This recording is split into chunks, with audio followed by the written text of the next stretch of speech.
జగన్ ఇకపై మొదటి నుంచి స్టార్ట్. ఎన్నిసార్లు అనుకున్నా ఇక అంతే.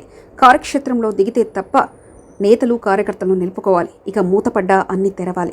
2024 శాసనసభ ఎన్నికల్లో తాము ఎలా తీర్పు చెప్పబోతున్నామో జనం ఒక ఏడాది ముందే చెప్పారు. కానీ వైసీపీ అధినేత జగన్కు మాత్రం అర్థం కాలేదు. అర్థమైనా పట్టించుకోలేదని అనుకోవాలి. జనం స్పష్టమైన సంకేతాలు ఇచ్చారు.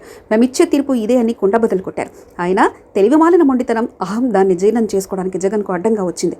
చేతులు అలాగా ఆకులు పట్టుకున్నట్లు తీరా శాసనసభ ఎన్నికలు అయిపోయిన తర్వాత బాధపడితే ఏం లాభం? 3 పట్టభద్రుల ఎమ్మెల్సీ ఫలితాలు వచ్చినప్పుడు జగన్ మేలుకొని ఉంటే ఇంత దారుణమైన ఓటమిని మాత్రం ఖచ్చితంగా జగన్ చవి చూసేవారు కాదు. పట్టభద్రుల ఎన్నికల్లో 3 చోట్ల ఓటమి గల కారణాలను లోతుగా పరిశీలించి ఉంటే ఇంతటి పరిస్థితి పార్టీకి వచ్చేది కాదు అంటున్నారు నిపుణులు. అవును, ఎవరు మర్చిపోయినా జగన్ గుర్తు తెచ్చుకోవాలి.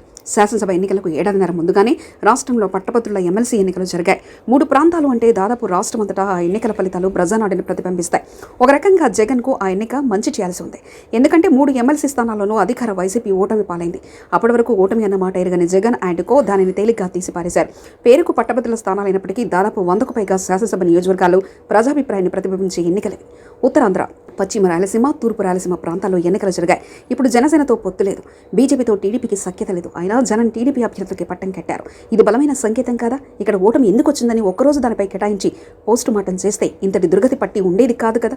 అప్పటి వరకు స్థానిక సంస్థల ఎన్నికల్లో వైసీపీది 1 సైడ్ విక్టరీ. అన్ని కార్పొరేషన్ కైవసం చేసుకుంది. మున్సిపాలిటీలో తాడిపత్రి మినహాయించి ఫ్యాన్ పార్టీ అన్నిటికీ తన ఖాతాలో వేసుకుంది. ఉపాధ్యాయ పట్టభద్రుల ఎమ్మెల్సీ స్థానాల్లో ప్రజలు, ప్రభుత్వ ఉద్యోగులు నాడి తెలుసుకుంది. ప్రభుత్వంపై వ్యతిరేకత ఉందో, సానుకూలత ఉందో తెలుసుకునే వీలుంది. పశ్చిమ రాయలసీమ పరిధిలోని కర్నూలు, కడప, అనంతపురం జిల్లాల పట్టభద్రుల ఎమ్మెల్సీ స్థానానికి టీడీపీ తరఫున భూమిరెడ్డి రాంగోపాల్ రెడ్డి పోటీ చేసి గెలిచారు. తూర్పు రాయలసీమకు సంబంధించి చిత్తూరు, నెల్లూరు, ప్రకాశం జిల్లా అభ్యర్థిగా కంచర్ల శ్రీకాంత్ విజయం సాధించారు. ఉత్తరాంధ్ర ప్రాంతానికి జరిగిన పట్టభద్రుల ఎమ్మెల్సీ స్థానానికి వేపాడ చిరంజీరావు విజయం సాధించారు. అయితే అప్పుడు వైసీపీ నేతలు ఈ ఎన్నికలు తమకు కొత్త అని, ఎలక్షనీరింగ్ తమ నేతలు చేయలేకపోయారని కుంటి సాకులు చెప్పి జగన్ను తప్పుదోవ పట్టించారు. అది నమ్మి తాడేపల్లిలో కూర్చున్న జగన్ ఆ ఫలితాలను తేలిగ్గా తీసుకున్నారు. ప్రభుత్వంపై యువతలో వ్యతిరేకత ఎక్కువగా ఉందని నాడే ఆ ఎన్నికల్లో వ్యక్తమైంది. నిరుద్యోగ సమస్య పెరిగిపోవడం, పరిశ్రమలు రాకపోవడం, ఉపాధి అవకాశాలు తగ్గడం వంటి కారణాలతో గ్రాడ్యుయేట్లు తమకు అండగా నిలుస్తారని భావించి ప్రభుత్వానికి వ్యతిరేకంగా ఓటు వేసింది. పథకాల ప్రయోజనం పొందుతున్న కుటుంబాలకు చెందిన వారు కూడా పెద్ద సంఖ్యలో ఈ ఓటర్ల జాబితాలో ఉన్నారు. ప్రభుత్వ ఉద్యోగులు కూడా అడ్డం తిరిగి వైసీపీకి వ్యతిరేకంగా పనిచేశారు. అప్పుడు ఆ ఎన్నికలు బ్యాలెట్ పేపర్లపై జరిగాయి. అప్పుడు ముఖ్యమంత్రిగా ఉన్నది జగన్. ఆయనకు అనుకూలమైన పోలీసులు, అధికారులున్నారు. కానీ సొంత జిల్లా కడప ప్రాంతంలో టీడీపీ నాడు గెలిచిందంటే నాడు టీడీపీ విజయం ఖాయమైందని జగన్ గుర్తించాల్సి ఉంది. ఒక రకంగా చెప్పాలంటే ఆ రోజే టీడీపీ విజయం ఖాయమైంది. జగన్ ఆ ఓటమిని ఈజీగా తీసుకున్నారు. అదే అసలు ఎన్నికలు వచ్చేసరికి మరింత ఎక్కువైంది.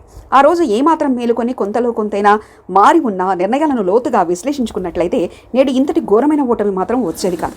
అభ్యర్థులను మారిస్తే చాలని జగన్ అనుకున్నారు. కానీ అసలు కారణం తానేనని మాత్రం గుర్తించలేకపోవడమే ఓటమికి కారణాలని విశ్లేషకులు అభిప్రాయపడుతున్నారు. మరిన్ని కథనాల కోసం సబ్స్క్రైబ్ చేసుకోండి మీ అక్షర శిల్పం.